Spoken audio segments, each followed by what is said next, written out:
Hello दोस्तों, आज हम न्यूमेरिकल सोल्व करेंगे parallelogram law of force of triangle of law of force. तो इसी न्यूमेरिकल से हमारे दोनों लॉ ऑफ फोर्सेस के न्यूमेरिकल सोल्व हो जाएंगे। तो देखो क्या है कि two force of magnitude 12 newton and 8 newton are acting at a point if the angle between the two forces is 60 degree, determine the magnitude and direction of the resultant wire. First है parallelogram law of forces, second है triangle law of forces. ये सारे निकालने हैं। तो अब देखो कि मेरे पास गिवन क्या है, हमें क्या है, एक ही प्लेन के ऊपर दे रखा है इन्होंने, पैरेललोग्राम फोर्स के द्वारा निकालना है और triangle of law of force के द्वारा, यानी दोनों चीजों के अकॉर्डिंग हमने ये सारी चीज निकालनी है। तो हमें देखो पहले गिवन क्या है, गिवन क्या, F1 12 Newton, F2 8 Newton, theta 60 degree, किनका, दोनों फोर्सेस के बीच का एंगल, यानी कि ये एंगल, ये F1 F2 थीटा, ठीक है, यानी ये कितना 60 डिग्री। तो ये दोनों एंगलों के, दोनों फोर्स के एंगलों के बीच का, दोनों फोर्स है उनका एंगल, दोनों फोर्सों के बीच का एंगल, ठीक है। तो अब हमें एक पैरेललोग्राम है, फर्स्ट पॉइंट हमारा पैरेललोग्राम के द्वारा न्यूमेरिकल निकालना, parallelogram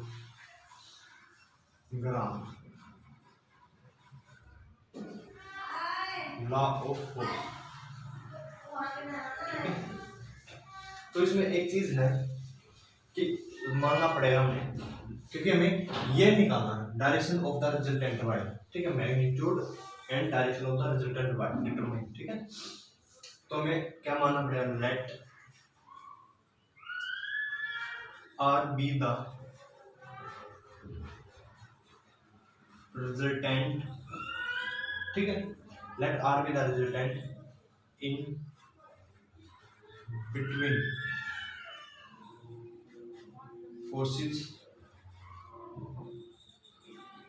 and between forces F1 and F2 and R makes an angle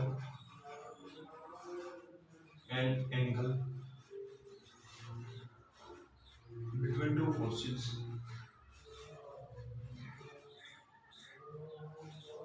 F1 and F2, कौन सा एंगल, दैट इज अल्फा, ठीक है। तो हम पैरेललोग्राम के द्वारा बताएंगे आपको कौन सा फोर्स है।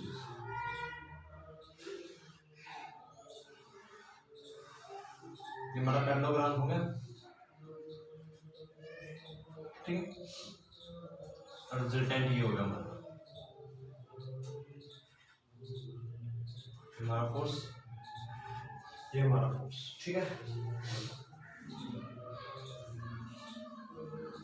यहाँ से हमने name they the O A B C, ठीक है। ये टोटल एंगल हमें दे रखा है 60 degree,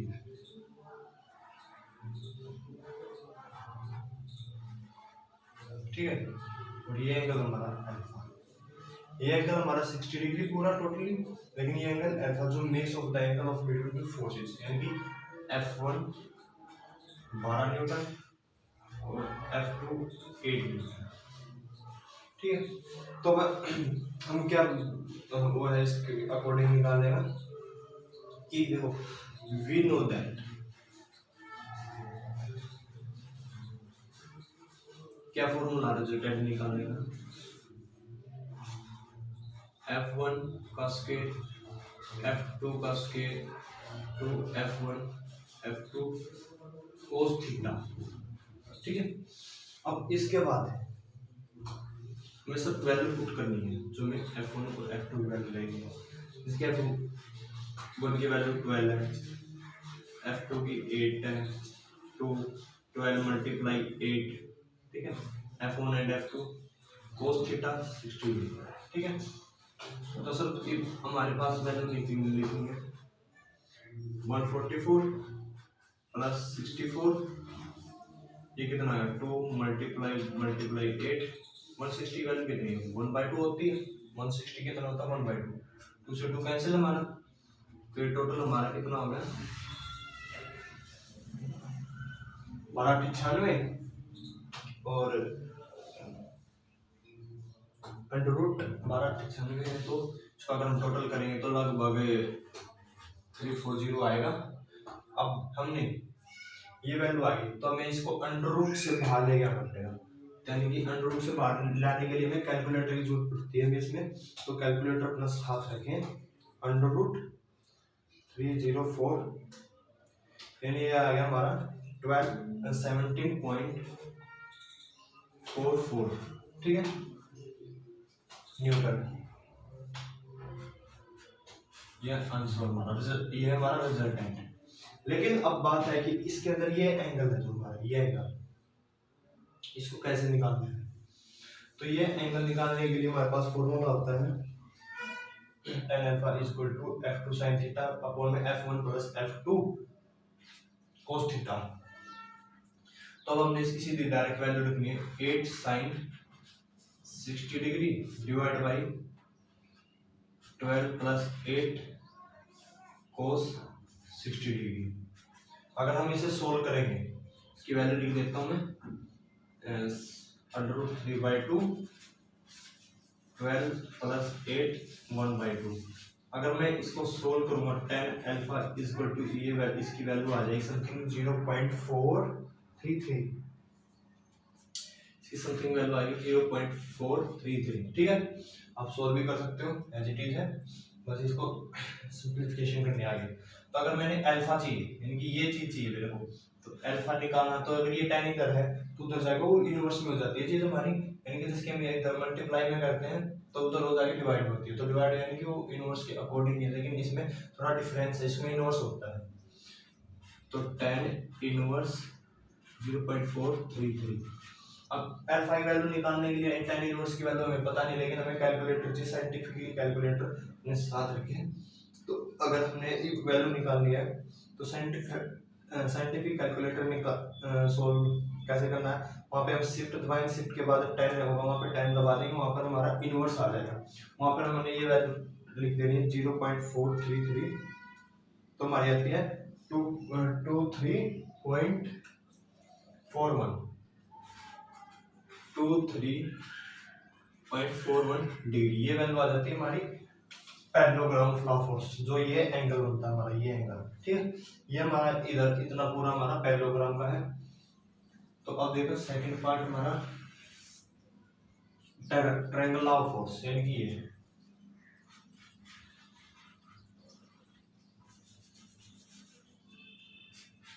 triangle law of force, ठीक है। तो इसमें हमारा क्या है, इसमें एक ट्रायंगल बनानी पड़ेगी हमें, तो एक ट्रायंगल बनाते हैं पहले, ठीक है, क्योंकि इसमें ट्रायंगल बनाने के बाद हमारा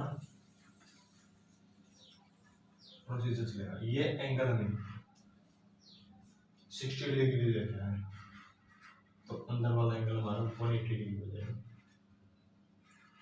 सॉरी 120, इसका एंगल डबल हो जाता है,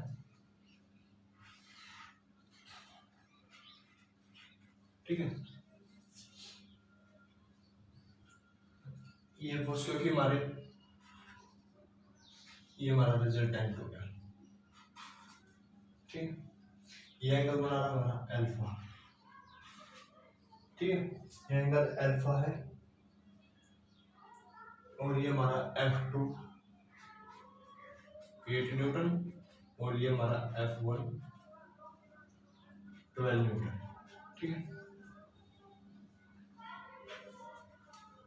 बस ये चीज देखनी है हमने, ये हमारा F2 है, ये हमारा F1 है।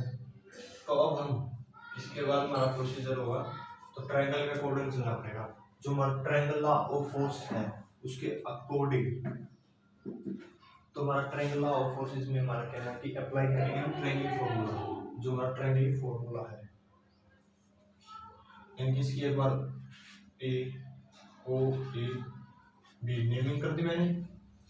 तो यहाँ पे लिख देते triangle O A B applying triangle formula.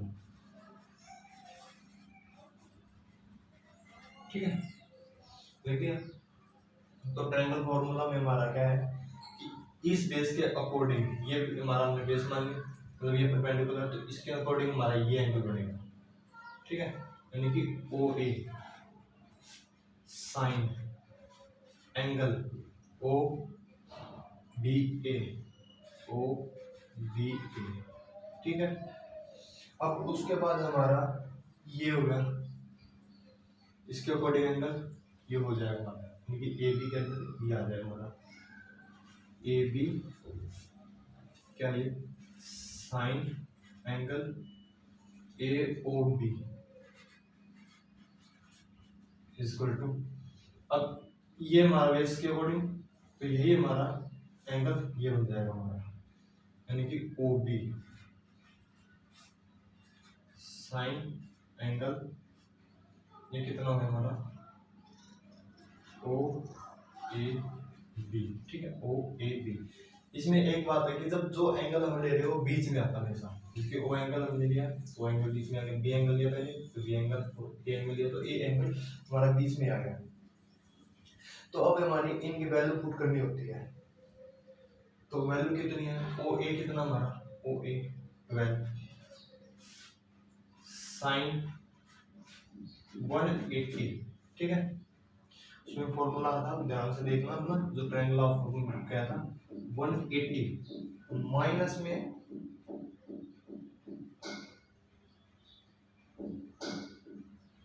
120 degree minus है। ठीक है, ए बी में हमारा क्या था, ए बी में ये साइन है, तो साइन में हमारा क्या है, ए बी में ये साइन अल्फा, ओ बी यानी कि ये ओ बी क्या रिजल्टेंट है, इसमें क्या हमारा एंगल कौन सा बनेगा, ये बनेगा, तो ये बनेगा तो हमारा कितना है, तो साइन 120 डिग्री। ये फॉर्मूला हमारा उसमें ट्रायंगल ऑफ फोर्स में प्रूव किया था, और ये रिजल्टेंट फॉर्मूला निकाला था हमने उसमें पैरेललोग्राम लॉ ऑफ फोर्स। तो अब हम क्या करेंगे कि फर्स्ट टू टर्म ले लेंगे भाई, ये जो फर्स्ट टू टर्म है इनके अकॉर्डिंग। ए बी हमारा क्या था, ए बी F2 था, सॉरी 8 न्यूटन, ठीक 8, और ए बी एच लिखा तो कोई नहीं, तो ए बी हमारा 8 है। तो हमने फर्स्ट टू टर्म ले ली, ये हमारी कौन सी फर्स्ट टू टर्म ले ली। तो हम फर्स्ट टू टर्म को कैसे लिखेंगे, यहाँ लिख देते फर्स्ट टू टर्म। ठीक है, तो 12 sine 60 degree multiply minus alpha 8 upon sine alpha. ठीक है, ये चीज होगी। तो इसकी क्रॉस मल्टीप्लिकेशन कर दी मैंने, क्रॉस मल्टीप्लिकेशन करने के बाद साइन अल्फा इक्वल टू यानी कितना है 12 sine alpha 8 sine 60 minus alpha, ये चीज होगी। ठीक है, इसमें देखो ये क्या है, ये चीज हमारी साइन ए माइनस बी, यहाँ पे लिख देता हूँ मैं साइन ए माइनस बी। ठीक है, तो साइन ए कोस बी माइनस कोस ए साइन, ये दो चीज हमारी। तो ये फॉर्मूला बन गया हमारा, तो ये फॉर्मूला इसमें पुट करना है, तो ये हमारा कितना गया 12 साइन अल्फा इक्वल टू 8 तो हमारा हो गया, तो साइन ए 60 डिग्री कोस अल्फा माइनस में कोस 60 डिग्री इंटू साइन अल्फा। ठीक है, ये चीज होगी हमारी। तो अब इसके बाद हमारी वैल्यू पुट कर दो, वैल्यू पुट कर देंगे 12 साइन अल्फा, तो एज इट इज हो गया हमारा 8 या फिर √3/2 cos alpha as it is minus 1/2 sine alpha. ठीक है, अब इसमें से हमारा क्या 1/2 कॉमन है, कॉमन ले लेंगे। ठीक है, जो चीज कॉमन है कॉमन ले लेते हैं, और जो चीज हमने बाहर लेनी तो बाहर ले लेंगे, वो अपने अकॉर्डिंग ले लेंगे। ठीक है,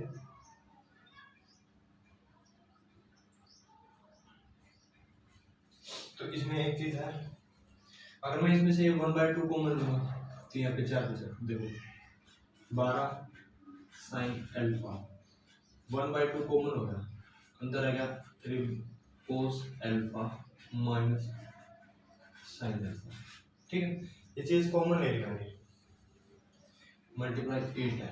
ठीक है, अगर मैं इसको कट गया ये मेरा, तो ये कितना आ गया 4 को मैं इधर लिया है, 3 साइन अल्फा हो गया। तो देखो इस चीज को एक बार देख लो, इसकी ये हमारा मैंने ये चीज ले ली, 3 sine alpha equal to 8/2 2 sine alpha. तो इसी चीज को मैंने ये 4 हो गया, तो इस 4 को ये मल्टीप्लिकेशन में है तो इधर उठाना है, तो ये डिवाइड में गया 12/4 इक्वल टू 3, तो ये चीज होगी। तो इसी चीज को मैं डायरेक्ट लिख देता हूँ यहाँ पर 3 साइन अल्फा। ठीक है, 3 साइन अल्फा, तो अंदर हमारा 3 cos alpha minus sign alpha. ठीक है, ये हो गया। तो इस साइन अल्फा को ये माइनस का, तो इसको इधर उठाना है हमें, 3 sine alpha plus sine alpha 3 cos alpha. ठीक है, ये चीज होगी हमारी। तो ये क्या हमारा 4 साइन अल्फा हो गया √3 कोस अल्फा। ठीक है, अब ये चीज देखो, इसको मैं यहाँ पर शो कर रहा हूँ जगह ना हो गया। तो ये हमारा, मैं इसको इधर लेके आऊंगा कोस को, और इसको इधर लेके आऊंगा, तो ये कितना बनेगा हमारा 10 अल्फा √3/4। इस 4 को इधर ले गया मैं, और ये बनेगा हमारा 10 अल्फा √3। तो इसकी वैल्यू अगर मैं वैल्यू निकालूंगा इसकी √3 0.433 ये आएगी। तो मैंने तो यहाँ मेरे को यहाँ से 10 अल्फा इनवर्स 0.433, यानी कि मेरे को तो अल्फा की वैल्यू चाहिए, जो ये एंगल बढ़ रहा है तो ये वैल्यू चाहिए, तो ये वैल्यू निकालनी है। तो इस वैल्यू को निकालने के लिए हमें कितनी को करना पड़ेगा, ये समथिंग हमारी वैल्यू आ जाएगी 0.344। तो बार देख लो कैलकुलेटर से अपना कंफर्म कर लेना कैलकुलेशन ओके या गलत है। तो हमारा क्या है √3 डिवाइड बाय 4 0.433। ठीक है, ओके है, और 10 इन अल्फा इनवर्स हो गया हमारा, तो 0.433 ये हमारी आएगी 23.41 डिग्री, ये हमारी वैल्यू आ गई। ठीक है, अब हमारे पास ये अल्फा की वैल्यू आ गई, हमारे पास सारी चीज, बस हमें क्या चाहिए, एक ही हमारा रिजल्टेंट बच गया, यानी कि ये चीज चाहिए। अब ये चीज लेनी है, तो इस चीज को लेने के लिए मैंने ये दोनों पार्ट उठा दिया last bar, taking second and taking third part, taking second and third term ये मैंने पार्ट। ठीक है, तो इसमें क्या है 8 साइन अल्फा इसको अगर मैं यहाँ पर डायरेक्ट अल्फा की वैल्यू पुट कर दूँ कितनी है 23.41 degree equal to r sine 120। ठीक है, r साइन 120। तो अब इनकी डायरेक्ट वैल्यू निकाल लेते हैं कैलकुलेटर के जरिए, साइंटिफिक कैलकुलेटर हमारा, तो उसके जरिए वैल्यू निकाल लेते हैं इनकी डायरेक्ट। तो कितना है, जैसे 8 है, 8 की अगर साइन 23.41 है, इसकी वैल्यू आ गई 0.397, 3 टर्म तक ले कोई दिक्कत नहीं। किसी में 4 टर्म भी ले लेते हैं, किसी में 3 टर्म भी ले लेते हैं, लेकिन हमारा मेथड वो जो लगभग जो सेम ही आता है, इसमें कोई ये डिफरेंस नहीं है कि अलग अलग आएगा। और साइन 120 डिग्री की वैल्यू कितनी होगी हमारी R 0.866, ठीक है। तो हमें इसको इधर लेंगे, मतलब इस टर्म को इधर लेंगे और इस टर्म को इधर लेंगे, ठीक है। यानी कि इसको मल्टीप्लाई करना पड़ेगा हमें 8 से। मैंने इसको मल्टीप्लाई किया तो इसकी वैल्यू आ गई 6.928 और ये वैल्यू आ गई R की 0.397। तो अगर R की वैल्यू निकालनी है मैंने, तो ये इधर मल्टीप्लिकेशन के इधर डिवाइड में आ गया, तो डिवाइड बाई 0.397, ये आ गई हमारी 17.45। ये हमारा रिजल्टेंट आएगा 7.45 न्यूटन, ठीक है। ये न्यूटन में आ रहा है। तो यही हमारी प्रोसेस है। एक बार और भी बता देंगे दोबारा कि जब हमारे पास दो फोर्स थे तो दो फोर्स तो हमें पता है, लेकिन उनके बीच का भी एंगल दे रखा है। तो हमें पहली टर्म में थी पैरेललोग्राम लॉ ऑफ फोर्स, जो हमने फॉर्मूला ड्राइव किए थे दोनों के, तो वो दोनों वीडियो देख लेना। तो हमारे पैरेललोग्राम लॉ ऑफ फोर्स और ट्रायंगल लॉ ऑफ फोर्स की, उससे समझ में आ जाएगा कि जब हमने मान लिया कि let R the resultant between the force F1 and F2 and R makes of an angle between of the force F1 and F2 theta, no sorry alpha। तो अगर मैं ये डायग्राम बनाया तो इस डायग्राम में ये हमारा टोटल एंगल था 60 डिग्री है, हमने अल्फा ले लिया। ये फॉर्मूला रख दिया था, फॉर्मूला रखने के बाद हमारी कोई यहाँ से रिजल्टेंट निकल गया, हमें सिर्फ ये रिजल्टेंट निकालना था। ये रिजल्टेंट हमारा 70.44। देखो ये 4 है, ये भी लगभग इतना ही सेम ही है, तो कोई डिफरेंस ज्यादा नहीं है, ठीक है। ये मैंने ये 0.4 लिख दिया, यहाँ पे 3 टर्म ले लेंगे, किसी ने 4 ले लेंगे, किसी ने 2 ले लेंगे, तो वो कोई मायने नहीं, लेकिन हमारा मेथड और लगभग हमारा आंसर सेम ही आता है, एक पॉइंट के समथिंग की बात, ठीक है। ये अगली जो टर्म हमारी सेम होनी चाहिए। फिर वहां से हमने अल्फा चाहिए था, हमने अल्फा निकालना पड़ेगा, क्योंकि उसमें क्या रहेगा रिजल्टेंट बाय था, यानी रिजल्टेंट क्या बना, उसमें एंगल बना था, तो एंगल बाय था हमारे पास ये फॉर्मूला था tan alpha F2 sin theta upon में F1 plus F2 sin cos theta. तो हमने इसकी वैल्यू पुट कर दिया, अल्फा निकलेगा। सेम सिमिलरली हमने ट्रायंगल ऑफ फोर्स बनाया, तो ट्रायंगल ऑफ फोर्स में हमने ट्रायंगल बनाई, ट्रायंगल बनाने के बाद हमने triangle of force apply formula करा, तो ये सारे फॉर्मूला लगा। तो यहाँ पर हमारा क्या है कि हमने इसको क्रॉस मल्टीप्लिकेशन कर दी, इसकी मल्टीप्लाई इसके साथ और इसकी मल्टीप्लाई इसके साथ, ठीक है। तो हमारा 12 sin alpha 8 sin cos minus alpha. तो यहाँ से हमारा सारा फॉर्मूला हल हो गया, लेकिन जो ये चीज है, ये चीज हमारी ये है, ठीक है। इसलिए हमारा ये फॉर्मूला ये जो sin a minus b cos a sin a sin cos a cos b, तो इससे हमारा सारा फॉर्मूला निकला। यहाँ से हमारा sin अल्फा तो अल्फा निकलेगा, लेकिन हमने निकाला था रिजल्टेंट, ये चीज, ठीक है। रिजल्टेंट निकालना था, रिजल्टेंट निकालने के लिए मैंने लास्ट के दोनों टर्म ली, ये वाली, तो ये वाली इक्वल रख ली, पहले ये 2 टर्म ली थी, इसके बाद ये ली थी, तो हमने इनको दोनों को इक्वल रख दिए। इक्वल रखने के बाद इनकी क्रॉस मल्टीप्लिकेशन कर दी, क्रॉस मल्टीप्लिकेशन जो डिवाइड हुआ तो डिवाइड, जो अलग करना था हमने अलग कर दिया। तो अगर आपको ये न्यूमेरिकल पसंद आया तो वीडियो को लाइक करें। Thank you.